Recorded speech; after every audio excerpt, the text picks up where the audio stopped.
Welcome to Southwest Desert, where adventure meets the arid beauty of the American Southwest. Join me as we explore Southwest's lost historical characters, stunning desert vistas, forgotten Native American history, or tales of lost gold mines. There's always something new to discover. Subscribe now and hit the bell icon so you don't miss out on our latest desert adventures. Let's journey together into the heart of the Southwest Desert. Sit back and enjoy.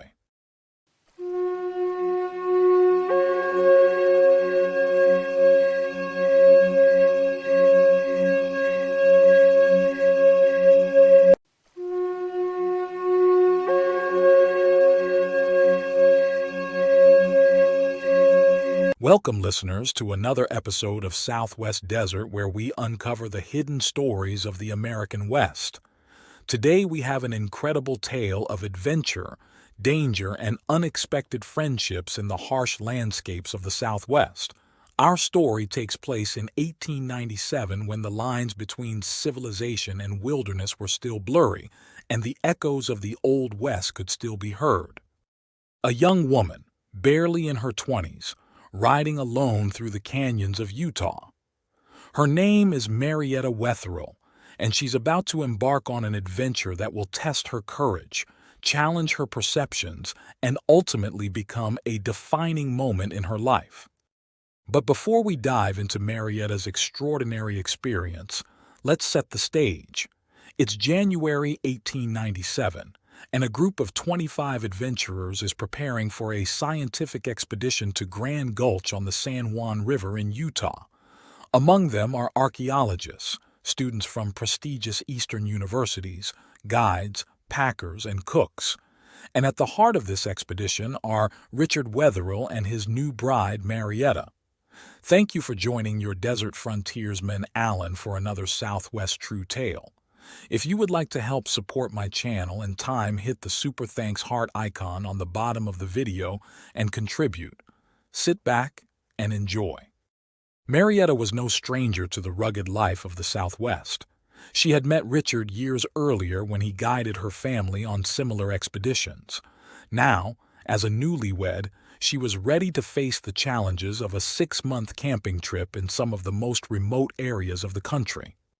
The expedition set out with no less than 100 animals, horses, mules, and burros.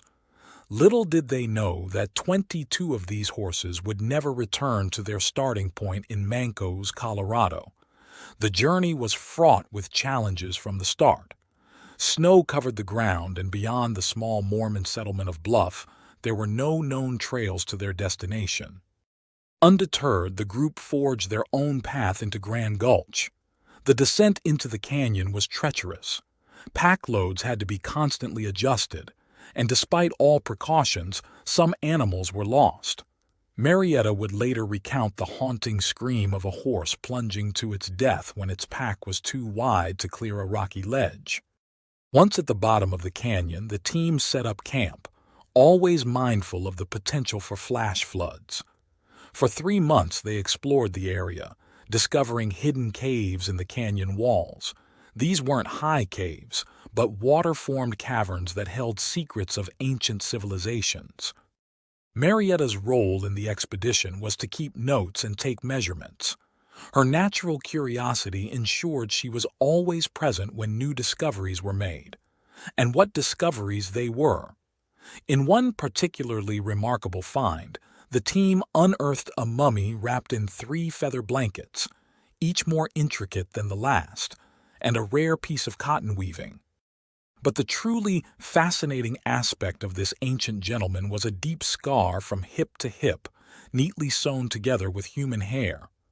The team's examination revealed a flint point in the pelvic bone, evidence of a primitive surgery that, sadly, had failed to save the patient's life. As the expedition neared its end after several months, Marietta decided to take a solitary ride up to the mesa one afternoon. It was a decision that would change the course of her life and lead to an experience that would be retold for generations. As she was returning to camp, 7 young Native American men suddenly appeared from behind the rocks and joined her. At first, Marietta thought nothing of it. But when they reached a fork in the trail, one of the riders threw a rope around her horse's neck, took her gun, and forced her onto a different path. Marietta found herself being kidnapped, her feet tied under her horse as they rode away from the safety of her camp. Despite her protests and questions, the answer was always the same: to our camp, for money. As the sun began to set, they arrived at the base of a huge mushroom-shaped rock. Marietta could see women cooking by a fire, but she wasn't given time to take in her surroundings. Instead, she was ordered to climb to the top of the rock. To her surprise, Marietta discovered she wasn't alone on her rocky perch. Ben Bolton, one of the Harvard students from the expedition, had been captured earlier that day in a similar fashion. For the next 4 nights and 3 days, Marietta and Ben would share this precarious shelter with only sheepskins for warmth and meager rations of food. Despite the dire circumstances, Marietta's spirit remained unbroken. Her confidence in her husband's ability to handle the situation gave her courage. Unlike the sheltered Boston boy beside her, Marietta was at home among the Native Americans, even if this particular group was hostile. To pass the time and keep their spirits up, Marietta and Ben shared stories, recited poetry, and sang songs. They exchanged experiences from their vastly different lives, finding common ground in this most uncommon of situations. Meanwhile, back at the expedition's camp, Richard Wetherill had sprung into action.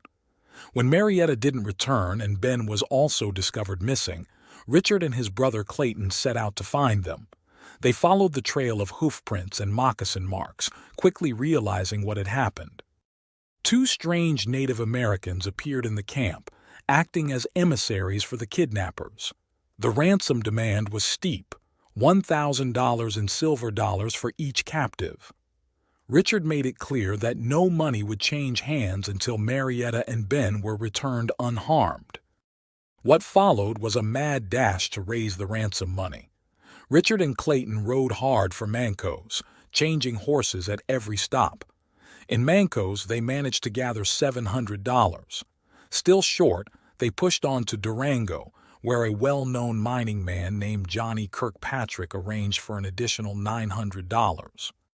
With $1,600 in silver dollars, packed in striped ticking sacks and 22 horses to make up the difference, the Wetherill brothers returned to Grand Gulch to negotiate the release of their friends.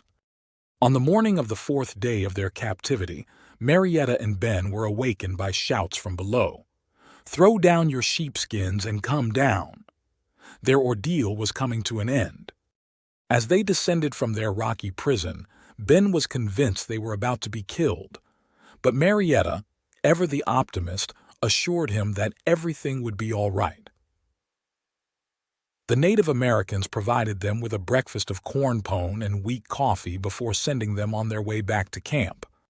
When they finally rode into camp, they found Richard seemingly alone, save for one young buck from their group of captors. After ensuring that Marietta and Ben had been well treated, Richard signaled for the exchange to take place. Interestingly, the kidnappers didn't even count the money. Instead, they spent considerable time discussing the horses that made up part of the ransom. As they prepared to leave with their ill-gotten gains, one young buck couldn't resist a parting shot at Marietta. Leaning from his horse, he hissed, "La, chindi yaje!" "Goodbye, you little devil." In the weeks that followed, every effort was made to trace the renegade group. Richard even enlisted the help of his friend Hoskanini, chief of the Western Navajos, who was deeply upset by the incident. But in the vast, uncharted territories of the Southwest, the kidnappers and their horses seemed to have vanished into thin air. As Marietta would later reflect, there was no FBI 54 years ago, and the long arm of the law would never have been long enough to reach into that territory. The incident remained a mystery, a tale of the Old West that would be passed down through generations. This extraordinary episode in Marietta Wetherill's life is just one chapter in her rich tapestry of experiences in the American Southwest. Despite the harrowing nature of her captivity, Marietta never lost her love for the land or its people. In fact, this incident seemed to have deepened her understanding and appreciation of the complex relationships between settlers and Native Americans in this period of rapid change. Marietta went on to become a well-known personality in Albuquerque, New Mexico. Her reminiscences of life in the Old West proved invaluable to historians, providing a unique perspective on a pivotal time in American history.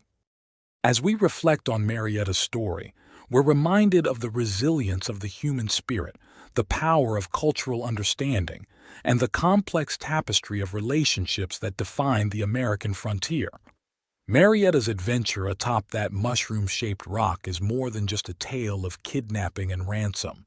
It's a window into a world that was quickly fading, where the lines between friend and foe, civilization and wilderness, were often blurred. Thank you for joining us on this journey into the past. This has been Southwest Desert reminding you that history is not just about dates and facts. It's about the human stories that shape our world. Until next time, keep exploring the hidden corners of history. Happy trails!